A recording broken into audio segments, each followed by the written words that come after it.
नमस्ते।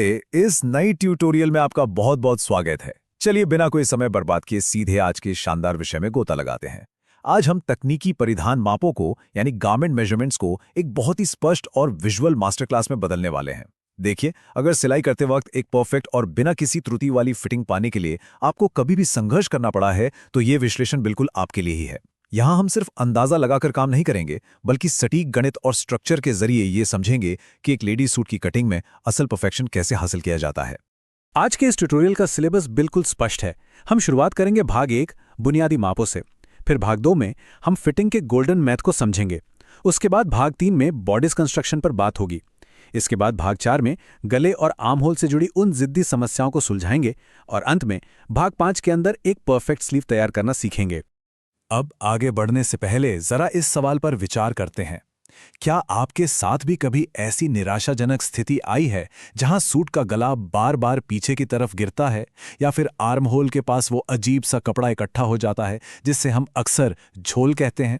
ये दोनों ही बहुत कुख्यात और परेशान करने वाली समस्याएं हैं। लेकिन यकीन मानिए, इस ट्यूटोरियल के अंत तक हमारा सटीक गणित इन दोनों ही समस्याओं को हमेशा के लिए सुलझा देगा। तो चलिए इस दिलचस्प सफर को शुरू करते हैं।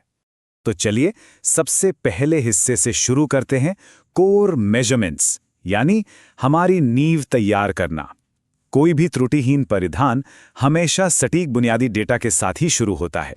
ये डेटा आज के हमारे कंस्ट्रक्शन का आधार है। हमारे पास कुल 2.5 मीटर कपड़ा है। इस विशिष्ट सूट के लिए जो शुरुआती नंबर हम अपने फॉर्मूले में इस्तेमाल करने वाले हैं वो कुछ इस तरह हैं। छाती 34 इंच, कमर 28 इंच और हिप 34 इंच। इसके साथ ही सूट की तैयार लंबाई हमें 40 इंच रखनी है। बस यही वो नंबर हैं जिन्हें आगे हम अपने गणितीय फॉर्मूले में प्लग इन करेंगे। अब सवाल ये है कि इस 2.5 मीटर कपड़े को तैयार कैसे करना है। ये क्रमबद्ध प्रक्रिया बहुत जरूरी है। सबसे पहले आपको सूट का कुल घेरा या फ्लेयर तय करना होता है। मान लीजिए हमें 19 इंच का घेरा चाहिए, तो हम कपड़े को मोड़ेंगे कैसे? 19 का आधा यानी 9.5 इंच लिया जाता है और उसमें लगभग 1.5 इंच एक्स्ट्रा मार्जिन जोड़ा जाता है, यानी कुल 11 इंच पर हम कपड़े को फोल्ड करेंगे। फिर नीचे फोल्डिंग का मार्जिन छोड़ते हुए 40 इंच की लंबाई पर सीधा निशान लगाया जाता है। याद रखिए, ये फोल्ड की चौड़ाई पूरी तरह से आपके डिजायर्ड घेरे पर निर्भर करती है। यहाँ से हम अपने दूसरे भाग की तरफ बढ़ते हैं, फिटिंग का गणित, जहाँ हम 2 अलग अलग तरीकों पर चर्चा करेंगे। ये अनुपातों का वो नियम है जो फिटिंग का गोल्डन मैथ कहलाता है। देखिए, मापों को लागू करने के 2 बिल्कुल अलग अलग तरीके होते हैं और इनमें एक बहुत बड़ा अंतर है। अगर किसी के शरीर का सीधा नाप लिया जा रहा है तो अंतिम कैलकुलेशन में आपको ठीक आधा इंच की लूजिंग या ईजिंग जोड़नी ही होगी, वरना परिधान इतना टाइट हो जाएगा कि पहना नहीं जा सकेगा। लेकिन वहीं दूसरी ओर, अगर आप किसी पुराने फिटिंग वाले सूट से नाप ले रहे हैं तो 0 अतिरिक्त ईजिंग के साथ उसकी हूबहू कॉपी बनानी होती है। ये एक ऐसा गोल्डन रूल है जिसे कभी नहीं भूलना चाहिए।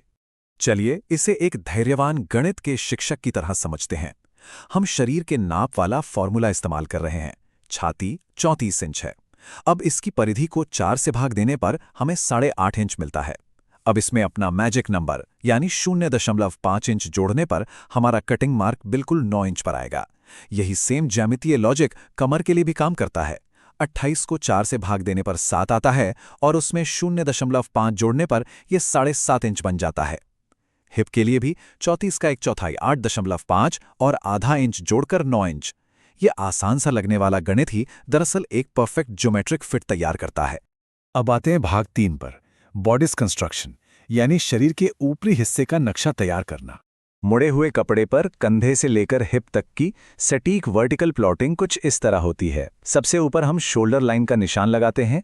वहां से ठीक 6.5 इंच नीचे आर्म होल की लाइन मार्क की जाती है। उसके बाद शोल्डर से ही नापते हुए 15 इंच नीचे हम कमर के कर्व का निशान लगाते हैं और अंत में शोल्डर से ही 21 इंच नीचे हिप लाइन की दूरी तय की जाती है। ये धड़ के आकार के लिए एक बहुत ही सटीक नक्शा तैयार कर देता है, जिस पर हम आगे काम करेंगे। अब बात करते हैं भाग 4 की, जो शायद सबसे बहुप्रतीक्षित हिस्सा है, गले और आर्म होल की समस्याओं का सटीक समाधान। सबसे पहले इस तीरा यानी शोल्डर के हॉरिजॉन्टल मेजरमेंट को समझना बहुत जरूरी है। देखिए, कंधे का नाप कभी भी स्थिर या स्टैटिक नहीं होता। यह पीछे के गले की गहराई के आधार पर लगातार बदलता है। अगर पीछे का गला कॉलर वाला है या बहुत छोटा है तो तीरा शरीर के पूरे नाप जितना ही रखा जाता है। लेकिन अगर पीछे का गला 7 इंच गहरा कट रहा है तो तीरा घटाकर हमें 6 इंच करना होगा। गले को अपनी सही जगह पर टिकाए रखने का यह पहला और सबसे अहम कदम है। और अब आता है वो सीक्रेट नंबर जिस पर आपको सबसे ज्यादा ध्यान देना है, 0.5 इंच। ये वो गुप्त फॉर्मूला है जो गले को पीछे की तरफ खींचने से पूरी तरह रोकता है। हम सूट के पीछे वाले हिस्से को आगे वाले हिस्से की तुलना में बिल्कुल 0.5 इंच लंबा या कह लें ऊंचा काटते हैं। ऐसा करने से सूट का संतुलन एकदम परफेक्ट बना रहता है और गला कभी भी पीछे की तरफ नहीं भागता। यहाँ एक और बहुत ही ज़रूरी एडजस्टमेंट है। अगर आपको आर्म होल में कपड़ा इकट्ठा होने या झोल की समस्या को हमेशा के लिए ख़त्म करना है तो लोअर ब्रेस्ट लाइन पर आधा से लेकर 0.75 इंच तक का इनवर्ड यानी अंदर की तरफ कट देना होगा। सीधे निशान लगाने के बजाय आर्म होल की गोलाई को थोड़ा अंदर की तरफ घुमाकर काटना इस कुख्यात समस्या को पूरी तरह से मिटा देता है। और हाँ, आगे का आर्म होल पीछे के आर्म होल की तुलना में एक सटीक हाफ मेजर रिडक्शन या गहराई की मांग करता है।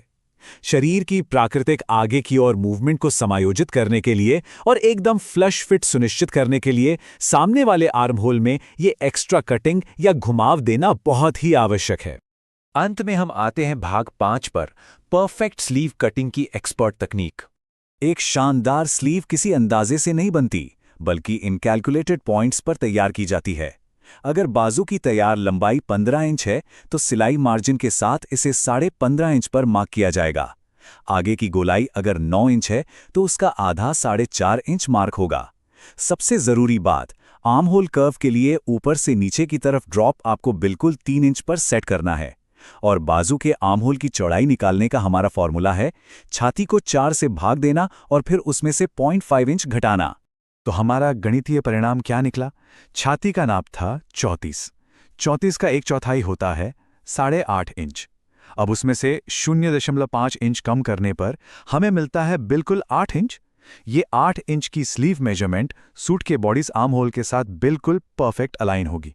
सिलाई करते वक्त कोई कपड़ा ना तो छोटा पड़ेगा और ना ही बड़ा। तो कुल मिलाकर बात यह है कि एक प्रोफेशनल फिटिंग पाना कोई जादूटोना नहीं है। ये सिर्फ सही से लागू की गई ज्यामिति, सटीक गणित और आपके द्वारा सावधानीपूर्वक छोड़े गए मार्जिन का कमाल है। अगर इन फॉर्मूलों का सही से पालन किया जाए तो परिधान शरीर के अनुसार खुद ब खुद ढल जाएगा। तो इस पूरी मास्टर क्लास के बाद आपके लिए सबसे बड़ा आहा मोमेंट कौन सा था? इनमें से कौन सा मेजरमेंट फॉर्मूला आपके अगले सिलाई प्रोजेक्ट को पूरी तरह से ट्रांसफॉर्म करने वाला है? क्या वो 0.5 इंच वाला बैकनेक हैक है या फिर आर्म होल का वो सटीक गणित? जब आप इस स्ट्रक्चर्ड तकनीक को आजमाएंगे तो आपको खुद ब खुद फर्क महसूस होगा। इस ट्यूटोरियल में हमारे साथ जुड़ने के लिए आपका बहुत बहुत धन्यवाद। सीखने और अपनी कला को निखारने का ये सफर ऐसे ही आगे बढ़ता रहे।